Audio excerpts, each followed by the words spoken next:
No one in the courtroom paid much attention when her name was first called. It sounded like any other case on a crowded morning docket, another brief hearing that most people expected would be over in minutes. The gallery was half full, lawyers shuffled papers, and the clerk spoke in a steady, routine voice. But what no one realized was that this case would soon become the one people would talk about long after the courthouse doors closed, the moment when assumptions were challenged and a forgotten story forced everyone to stop and listen. She stood slowly when instructed, her movements calm but deliberate. Her coat was worn, her shoes clearly old, and the small bag she carried looked like everything she owned fit inside it. To many in the room, she appeared fragile, someone who had simply fallen too far behind to catch up again. But there was something in her posture that told a different story, something steady and disciplined that did not quite match the image people formed at first glance. Just a few years earlier, her life had followed a very different path. She had woken before sunrise each day, put on a uniform, and prepared herself for responsibilities that required courage and focus. She had trained in harsh conditions, learned to stay calm under pressure, and earned the respect of those around her not by speaking loudly, but by doing her duty quietly and consistently. Those years shaped her, teaching her to endure, to adapt, and to keep moving forward even when exhaustion set in. But when her service ended, the transition back to civilian life proved harder than she ever expected. The routines she once depended on disappeared overnight. The support systems she believed would guide her through the change felt distant and slow. At first, she managed, found temporary work, rented a small apartment, and tried to build a stable routine again. Then one unexpected setback led to another. Hours were cut at work. Bills piled up. The landlord posted a notice on the door she had hoped never to see. She told herself it would only be temporary. She slept in her car for a few nights, convincing herself she would find a solution before anyone noticed. But days turned into weeks. The car broke down. The small savings she had left disappeared faster than she imagined possible. Eventually, she found herself carrying everything she owned from place to place, learning which shelters filled quickly and which parks were quiet enough to rest in for a few hours without being disturbed. The night of her arrest had been cold and unusually quiet. She had been sitting outside a closed grocery store, leaning against the wall, trying to rest her aching feet. Lights in the parking lot buzzed faintly, and the distant sound of traffic was the only noise. She had not intended to stay long, only long enough to gather the strength to keep walking. When the patrol car pulled into the lot, she stood immediately, out of habit more than fear. The officer stepped out and began asking questions in a firm tone. She tried to explain that she was just resting, that she would leave right away, but the conversation quickly became tense. Words were misunderstood, patience ran thin, and within minutes the situation escalated beyond what she thought possible. Now, standing in the courtroom, she felt the weight of every step that had led her there. The prosecutor described the incident in simple terms, presenting it as a clear violation, an open and shut matter that required little discussion. The officer testified with confidence, recalling events in a way that sounded certain and orderly. She listened quietly, her hands resting at her sides, her expression composed. Inside, however, memories moved through her mind like distant echoes, reminders of who she had been and how far she had fallen from that life. Her attorney, a calm and observant woman, listened carefully to every word spoken in the courtroom. She watched not only the testimony but the reactions of the judge, the jurors, and even the spectators in the gallery. She understood that this case was about more than a single night. It was about perception, about the way people see someone once circumstances change. When the judge finally looked up and asked for the defendant's full name to be entered into the record, she spoke clearly, her voice steady despite the tension she felt. The name carried history, discipline, and years of service, though none of that was visible in the moment. For a brief second, the judge paused. It was a subtle change, almost imperceptible, but those closest to the bench noticed it. Repeated the name slowly, as if searching his memory for something just out of reach. She stood quietly, unaware of the significance of that pause, unaware that the next few minutes would begin to change everything, and in that stillness, before anyone yet understood why, the atmosphere in the courtroom began to shift. Like the first quiet moment before a storm reveals itself, the judge leaned back slightly in his chair, still repeating her name in his mind. There was something familiar about it, something he could not immediately place. Courtrooms moved quickly, and hesitation was rare, yet he found himself studying her more closely than he had any defendant that morning. He asked her to step forward and repeat her name once more for the record. She did, her voice calm, respectful, and steady. The way she spoke carried a quiet discipline that did not match the image of someone described as disorderly or uncooperative. The judge noticed it immediately. A faint murmur passed through the gallery as the judge asked an unexpected question. He asked if she had ever served in the military. The prosecutor looked surprised, glancing at her notes, clearly not expecting this line of inquiry. She answered simply that she had served for several years. She did not offer details, did not attempt to draw attention to it, and did not speak with pride or regret. It was just a fact, stated plainly. The judge's expression changed again, this time more visibly. He asked which unit she had been assigned to and what year she had completed her service. As she answered, the pieces of memory began to fall into place in his mind. Years earlier, before his appointment to the bench, he had been invited to observe a training exercise during a legal review of military procedures. Remembered meeting a small group of service members afterward, individuals recognized for their composure during a high-pressure situation. One of them had been a young woman who stood quietly while others spoke, listening carefully, answering questions clearly, and demonstrating a calm confidence that had impressed everyone present. The name had been the same. The judge removed his glasses and rested them on the bench for a moment, as if grounding himself in the present. The courtroom grew unusually quiet. Even those who had been whispering moments earlier now sensed that something important was unfolding. He asked her one more question, this time in a softer tone. He asked whether she had received a commendation during her service for maintaining composure during an emergency operation overseas. She hesitated, not because she was unsure, but because she seemed uncomfortable discussing it. Finally, she nodded once. A subtle shift moved through the courtroom. People who had viewed her as just another defendant now looked at her differently, trying to reconcile the image before them with the story they were beginning to hear. The prosecutor cleared her throat and attempted to redirect the proceedings, reminding the court that the charges related to a specific incident and that personal history, while noteworthy, did not change the facts of the case. The judge agreed in principle, nodding calmly, but he also stated that understanding a person's background can sometimes help the court see a situation more clearly. Her attorney rose and requested permission to provide context regarding her current circumstances. The judge allowed it. The attorney explained that after completing her service, she had struggled to secure stable employment.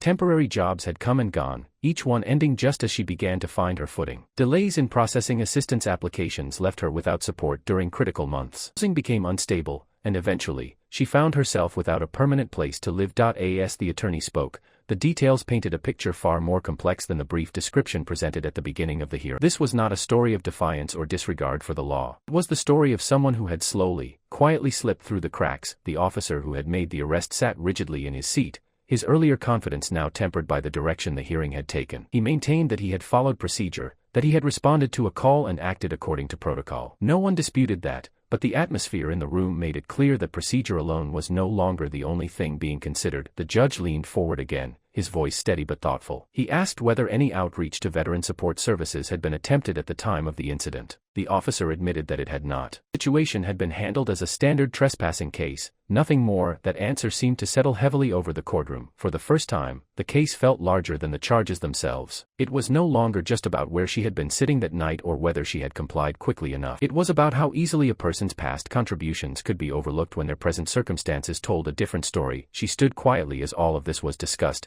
her hands clasped in front of her, her gaze steady but distant. In her mind, she was not thinking about the courtroom or the judge's questions. She was remembering early mornings during training, the sound of boots on pavement, the sense of purpose that had once guided every step of her life. Those memories felt like they belonged to someone else now, someone far removed from the person standing in a borrowed coat before a judge. The judge finally called for a short recess, giving everyone a moment to step back and review the information that had emerged. As people stood and began to move quietly, the room buzzed with low conversation. Some spoke about her service. Others wondered how someone who had once carried such responsibility could end up in such circumstances. When she sat down beside her attorney, she exhaled slowly, as if releasing a breath she had been holding for years. She did not know what would happen next, but for the first time since her arrest, she felt that someone in the room was truly listening, and sometimes, being heard is the first step toward everything else changing. When the court returned from recess, the atmosphere felt completely different. What had started as a routine hearing now carried a quiet intensity. Conversation stopped as the judge took his seat again. He looked at the file in front of him, then at her,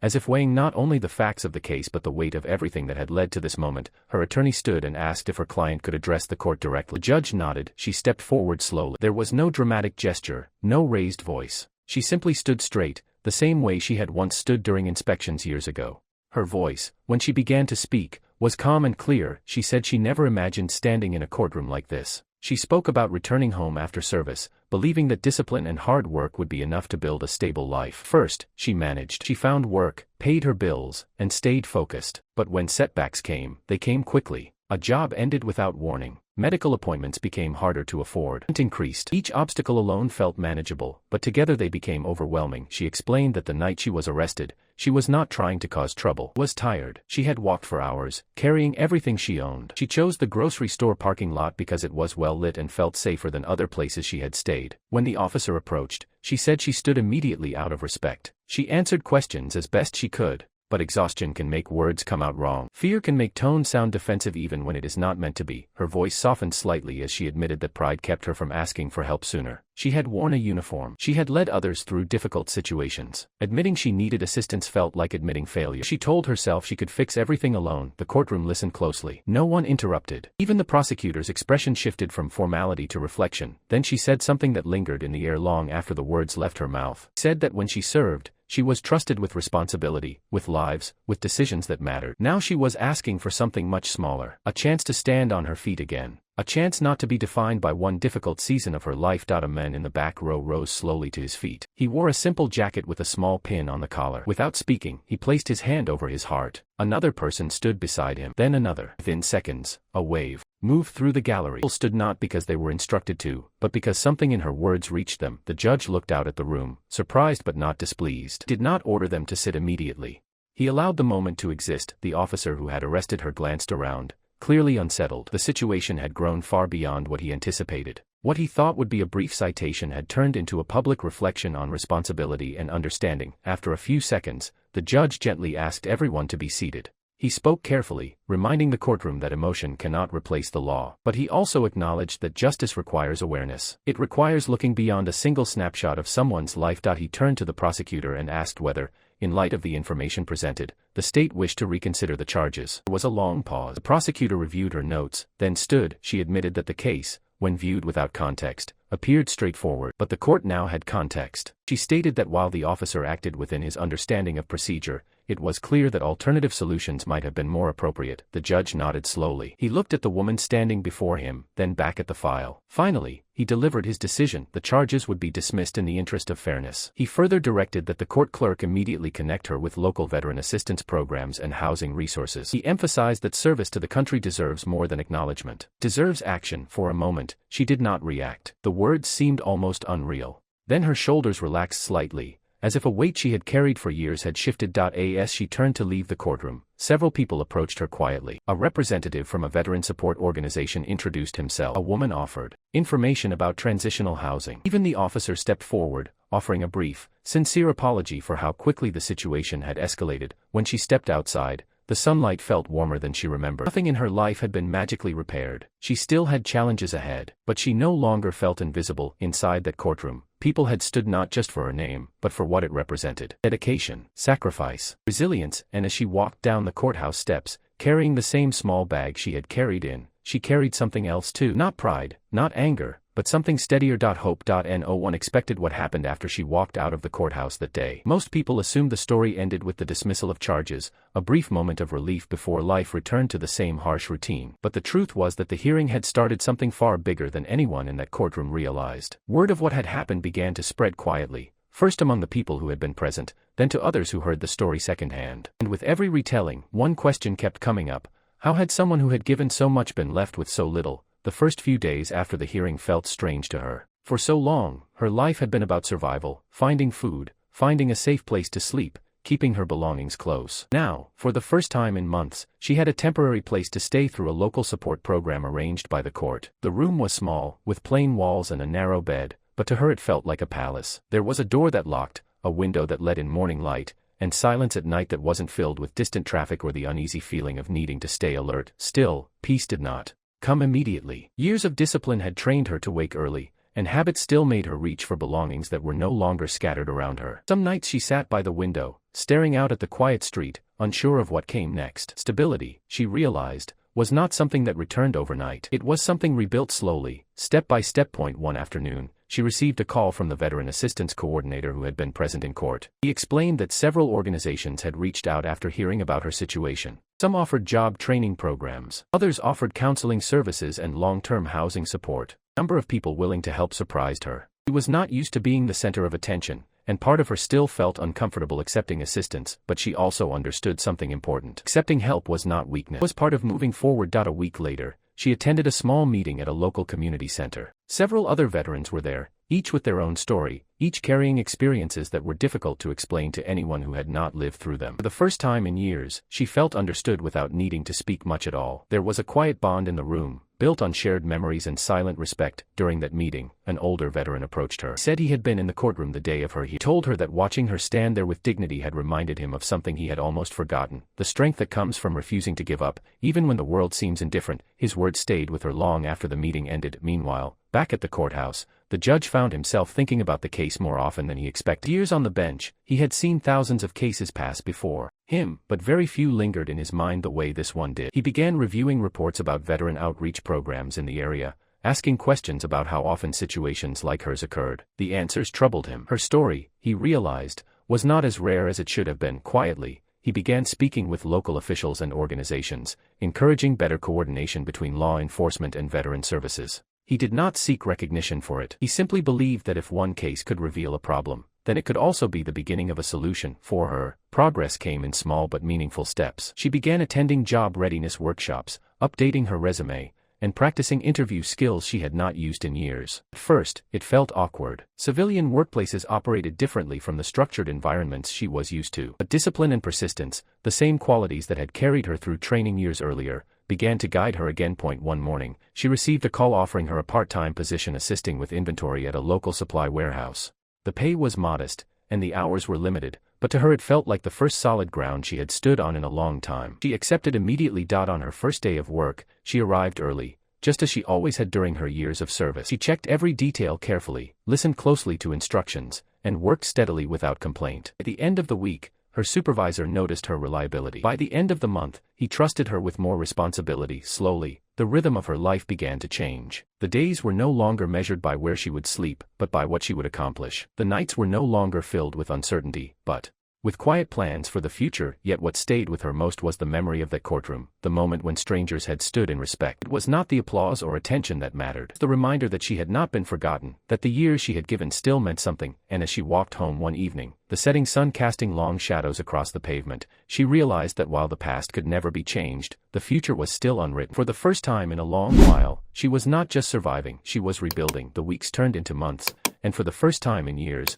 her life began to follow a steady rhythm. Work in the warehouse was not glamorous, but it was honest. She learned the layout quickly, memorized inventory codes, and stayed late when shipments ran behind. Her supervisor noticed that she never complained, never cut corners, and always showed up early. Reliability, once second nature to her, had quietly returned as one of her strongest assets. With each paycheck, she set aside a small portion for savings. The amount was modest at first, but watching it grow gave her a sense of control she had not felt in a long time. The temporary housing program extended her stay as long as she continued working and attending support meetings. Followed every guideline carefully, determined not to let this opportunity slip away. But rebuilding a life is not just about income or shelter. It is also about identity. For a long time, she had introduced herself cautiously, leaving out pieces of her story. She avoided mentioning her service, unsure how people would respond. Sometimes employers looked impressed but hesitant. Other times they seemed unsure how her experience translated into civilian work. After the courtroom hearing, something shifted inside her. She no longer felt the need to hide her past or apologize for her struggles. One afternoon at work, a coworker asked about the small pin she had begun wearing on her jacket. It was simple, understated, but meaningful. Instead of brushing off the question, she answered honestly. She spoke about the years she served, about the lessons she learned, and about how difficult the transition had been afterward. She did not dramatize it. She simply told the truth. To her surprise, the response was not judgment. It was respect. Word quietly spread among the staff about her background and the court case. A few co-workers began asking how they could support local veteran programs. One even mentioned having a relative who struggled after leaving the service. Conversations that might never have happened before were now unfolding naturally, all because she had chosen to speak openly. Meanwhile, the judge who had presided over her case continued to follow through on the concerns raised that day. He worked with local leaders to create clearer referral systems so that when officers encountered veterans in difficult circumstances, there would be immediate options beyond arrest. It was not a sweeping reform, but it was a meaningful adjustment. The officer who had arrested her also found himself reflecting on the situation. Procedure had guided his actions, but reflection began to shape his perspective. He attended a voluntary training session about veteran outreach and crisis recognition. He did not speak publicly about the case, but internally, it stayed with him. Sometimes growth begins quietly, without headlines. As for her, the next major step came sooner than she expected. 3 months of steady employment, her supervisor called her into his office. He offered her a full-time position with benefits. The company valued loyalty and consistency, and she had demonstrated both. The moment felt unreal. She thanked him calmly, but when she stepped outside, she allowed herself a rare smile. Full-time work meant the possibility of permanent housing. With the help of a housing counselor, she began searching for a small apartment within her budget. The process was not easy. Applications required references, background checks, and deposits. Each form she filled out reminded her of how fragile stability can be. Finally, she received approval for a modest one-bedroom unit not far from her workplace. It was nothing extravagant. The paint was slightly faded, and the kitchen was small, but it was hers. The day she received the keys, she stood inside the empty space for a long time, letting the quiet settle around her. That evening, she returned to the community center where she had first attended a veteran meeting months earlier. She shared the news with the group, her voice steady but proud. The room filled with applause, not loud or dramatic, but sincere. Several members told her that her story had encouraged them to keep pushing forward in their own struggles. She realized then that her experience in the courtroom had not just changed her life. It started conversations, shifted perspectives, and reminded people of the responsibility to look deeper before judging. As she arranged her few belongings in her new apartment, placing them carefully as if each one held special meaning, she thought about the journey behind her. Nights without shelter, the cold pavement, the courtroom silence, the moment when people stood in respect. None of it defined her entirely. It was all part of a larger story, and for the first time in years,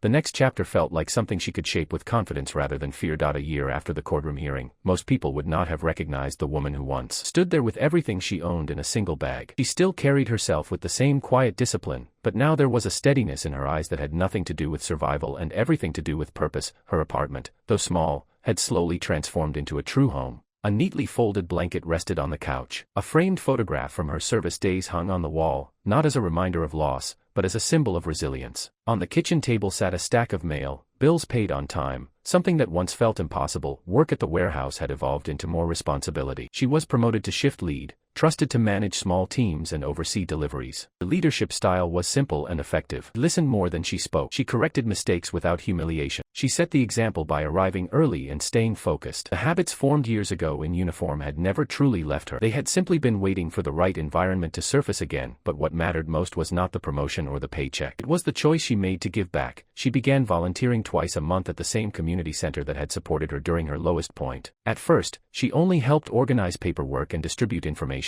Gradually, she began speaking during meetings, not with dramatic speeches, but with honest reflection. Talked about pride, about fear, about the danger of believing you have to fight every battle alone. One evening, a young veteran sat in the back of the room, silent and withdrawn. She recognized the look immediately. It was the same guarded expression she once wore. After the meeting, she approached him gently and asked how long he had been out of service. He shrugged, unsure how to answer. She didn't push. She simply told him that the transition can feel harder than anyone prepares you for. That short conversation led to many more. Over time, she became someone others sought out for advice, not because she claimed to have all the answers, but because she understood the questions. Meanwhile, the ripple effect from her courtroom case continued. The local police department implemented a new guideline encouraging officers to contact veteran support services when appropriate. Training sessions included discussions about recognizing signs of hardship rather than assuming intent. It was not a perfect system, but it was progress. One afternoon, she received an unexpected letter from the courthouse. It was an invitation to attend a small community forum on justice and outreach programs. The judge who had presided over her case would be speaking. At first, she hesitated. Part of her wanted to leave the past in the past, but another part understood that her presence could mean something. When she entered the forum hall,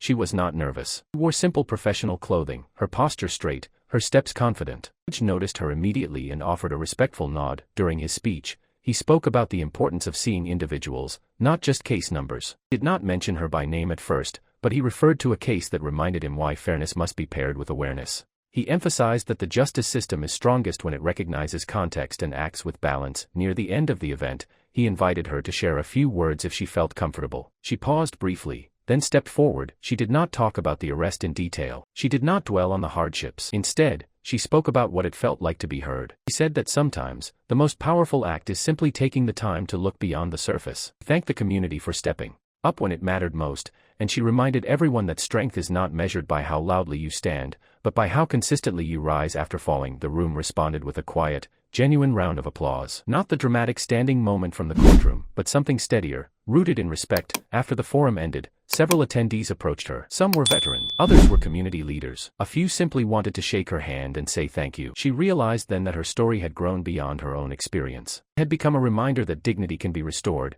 that systems can adjust, and that one moment of recognition can set change in motion. That evening, as she walked back to her car under the fading light of sunset, she thought about the journey from the cold pavement outside a grocery store to this moment of stability and purpose. The challenges she faced had not disappeared entirely. Life still required effort, discipline, and patience. She no longer felt invisible, she felt grounded, and as she looked ahead, she understood something clearly. Courtroom had been the turning point, but it was her decision to keep moving forward that truly changed everything. The chapter that once seemed like an ending had quietly become the foundation of a new beginning.